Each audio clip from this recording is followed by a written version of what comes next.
Pondok Pesantren Jawa Barat, karena pada saat ini kami seperti anak yang ditinggalkan oleh orang tuanya. Karena saya pikir sekarang Gubernur Jawa Barat lebih fokus kepada konten, lupa bagaimana memperhatikan pondok pesantren. Assalamualaikum warahmatullahi wabarakatuh. Sampurasun. Berjumpa lagi bersama Senja 17 Channel. Nah, dari cuplikan tadi ya, Ketua JKSN Jaringan Kiai Santri Nasional Provinsi Jawa Barat itu melakukan musyawarah besar terkait dana hibah untuk Pondok Pesantren Provinsi Jawa Barat. Yang kita tahu bahwa dari dulu ya, yang namanya pondok pesantren itu tidak ada yang namanya hibah ya. Mereka yang tulus untuk mengajar di pondok-pondok pesantren itu biasanya melahirkan kiai-kiai yang besar dan tanpa mengharapkan hibah daripada pemerintah ya. Apalagi merasa sampai ditinggalkan oleh pemerintah ya. Itu tidak sama sekali. Nah, yang padahal kita tahu bahwa Kang Deddy Mulyadi, Bapak Aing itu menunda daripada hibah pondok pesantren itu karena apa? Karena tidak merata. Ada salah satu pesantren menerima sampai 5 miliar. Sedangkan pesantren-pesantren yang lainnya yang butuh bantuan itu tidak tersentuh sama sekali. Maka akan dievaluasi terlebih dahulu oleh Kang Deddy Mulyadi, Bapak Aing mengenai dana hibah pesantren ini. Nah, terlebih daripada itu juga bahwa Provinsi Jawa Barat ternyata itu menunggak BPJS Kesehatan 300 miliar, bayangkan ya. Yang padahal pada masa Ridwan Kamil ya, itu hibahnya itu sangat ugal-ugalan sekali. Dimana pada masa Ridwan Kamil itu pinjam uang ke pusat ya, tetapi dana sendiri itu dihibahkan ya, seperti itu. Kita lanjutkan ya cuplikannya. Musyawarah besar seluruh pondok pesantren se-Jawa Barat. Nah, ini Ketua JKSN Jaringan Kiai Santri Nasional Provinsi Jawa Barat. Jadi saat ini kan pas ada rencana, ada pembahasan RPJMD dan undang-undang fasilitasi pondok pesantren. Ya, di sana amanatnya bagaimana Pemprov Jawa Barat merencanakan program-program untuk fasilitasi pesantren itu di dalam rencana pembangunan jangka menengah daerah.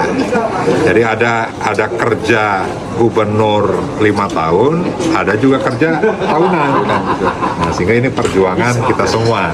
Siap, ya kan? Siap. Terima kasih banyak Pak Ketua, Pak Ono, Wakil Ketua DPRD yang hadir pada kesempatan ini. Ini ada momen penting bagi kami, bagi Pondok Pesantren Jawa Barat, karena pada saat ini kami seperti anak yang ditinggalkan oleh orang tuanya. Karena saya pikir sekarang Gubernur Jawa Barat lebih fokus kepada konten, lupa bagaimana memperhatikan pondok pesantren, di mana pondok pesantren adalah pilar utama dalam membangun Jabar Istimewa. Terima kasih Pak Ono, mudah-mudahan ini bisa dibantu, disuarakan dan didengar oleh Gubernur Jawa Barat. Siap. Ditunggu rekomendasi. Siap, masih banyak Hasil musyawarah besar. Siap. Siap. Siap. Pesantren bukan hanya terkait dengan pendidikan moral dan karakter, bukan hanya sebagai pilar dalam upaya menyelesaikan permasalahan-permasalahan sosial yang ada. Ketika ada konflik kan di masyarakat yang datangi kiainya, ada yang meninggal datangi kiainya, ada yang sakit didatangi kiainya. Itu bagaimana perannya sangat luar biasa pondok pesantren. Dan pondok pesantren juga menjadi salah satu pilar bagaimana membangun ekonomi umat. Ini juga harus diperhatikan oleh kita semua. Tetapi pada kesempatan ini mohon maaf, saya risih yang ada di Pemprov Jawa Barat ini. Alih-alih bukan membantu pesantren, tapi yang ada justru terjadi sebuah opini framing negatif terhadap pondok pesantren. Kalaulah dikatakan ada oknum di pondok pesantren, kasusnya kasus pidana, menurut saya prosesnya tidak perlu generalisir semua pondok pesantren seperti itu. Kalaulah ada yang penerima bantuan itu hanya itu saja pondok pesantrennya, yang besar-besar itu saja pondok pesantrennya, menurut akal sehat saya bukan bantuannya ditutup, tapi verifikasi ulang pesantren yang menerima itu, perbaiki ulang. Tapi fakta yang terjadi karena salah menerimanya, dan mohon maaf dia lupa Yang salah bukan hanya menerima, yang memberinya juga salah. Iya. Siapa yang memberinya? Anak buahnya. Siapa itu? Ya kalau yang sosnya, dia yang memverifikasinya. Artinya jangan menyalahkan siapa yang menerimanya. Berarti ada salah di regulasinya. Bagaimana proses pemberian bantuan tersebut, itu yang harus diperbaiki. Bukan di framing menjadi negatif pondok pesantrennya. Ini yang ngeri.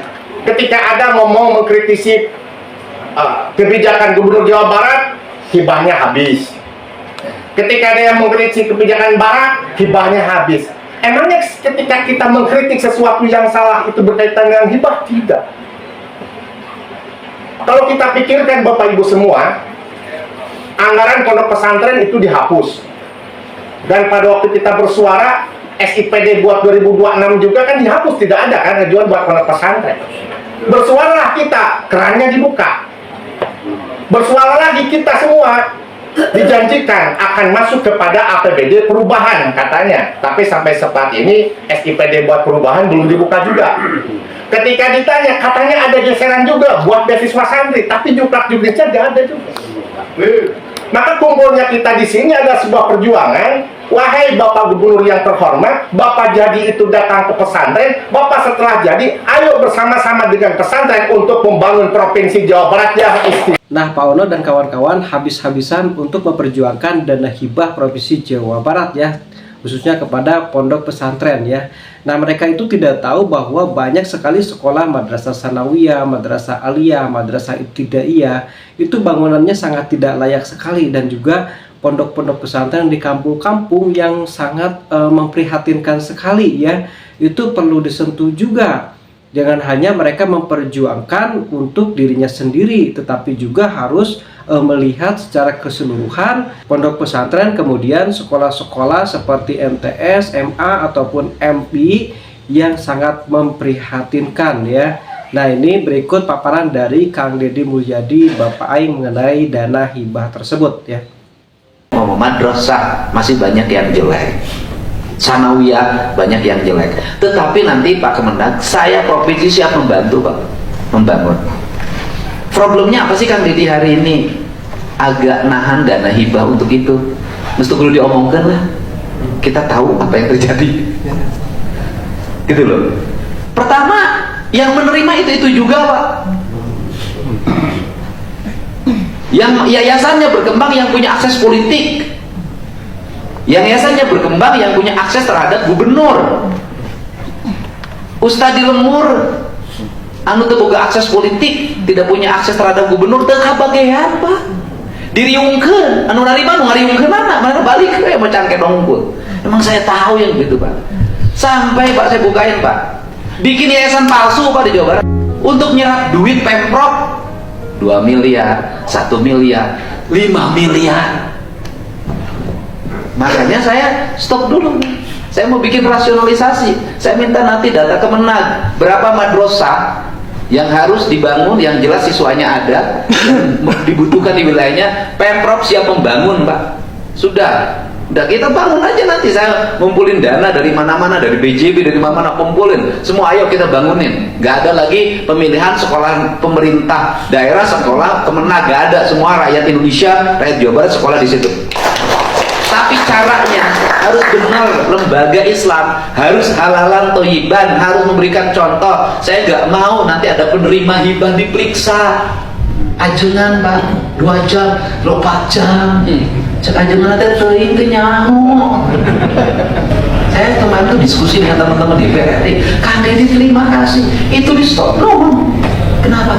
Dicari format baru, saya tuh nanganin terlalu banyak. Kenapa? Kiainya dapat 15 juta, bantuannya 2 miliar. Ya udahlah yang nerima teman-teman kita. Nah, saya ingin harus itu Pak. Kalau nggak mau itu Pak. Saking pusing karena yayasannya sudah sering dapat, bikin yayasan baru mau saya buka.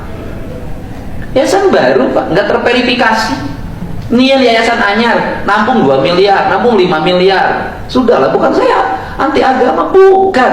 Justru saya ini adalah sikap-sikap yang begini bertentangan dengan agama. Di Garut itu nyampe berapa Garut tuh bantuan ke yayasan? Ada sekitar 200 lembar.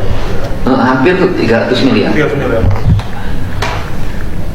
Garut tuh sampai 500 miliar Pak. bantuan untuk yayasan. Ada satu yayasan 5 miliar Pak, bikin yayasan langsung dapat 5 miliar. Aisyah naruh.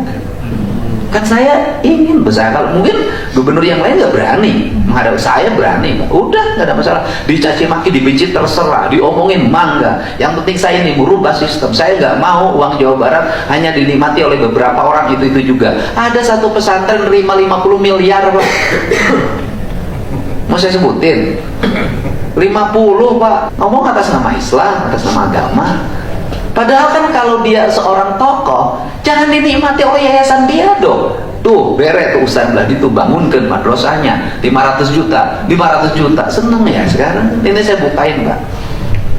Makanya saya hari ini close dulu, saya bilang nanti dulu, saya nanti nggak mau lagi lewat pendekatan aspirasi, saya mau pendekatan program pembangunan. Kemenag nanti bikin data madrasah-madrasah di Jawa Barat, sanawiyah yang Kementerian Agama tidak mampu, dan di situ tidak ada SMP, di situ jauh dari SD. Jadi maksud saya gitu loh Pak, harus ada rasional begitu. Ulah rebutan murid, jangan kejadian rebutan murid. Kalau di situ sudah ada SMP, ya sudah, harus SMP-nya kembangin. Kalau di situ sudah ada sanawiyah, nggak usah bangun SMP.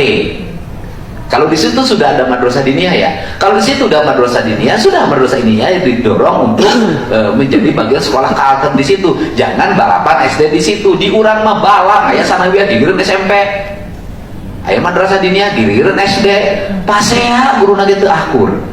Nah ini kita bikin rasionalisasi, karena tujuan kita adalah membuat sekolah ini, tujuan kita anak Jawa Barat sekolah minimal SMA atau madrasah aliyah. Tuh, Pak. Nah ini petakan Pak. Sekarang peta, pokoknya target saya tahun ini anak Jawa Barat hayang 100% sekolah SMA. Apapun caranya harus kita lakukan. Kita masih banyak ruang, kalau duit dicari itu pasti ketemu. Oke, bagaimana menurut kawan-kawan semuanya? Silakan tuliskan di kolom komentar ya.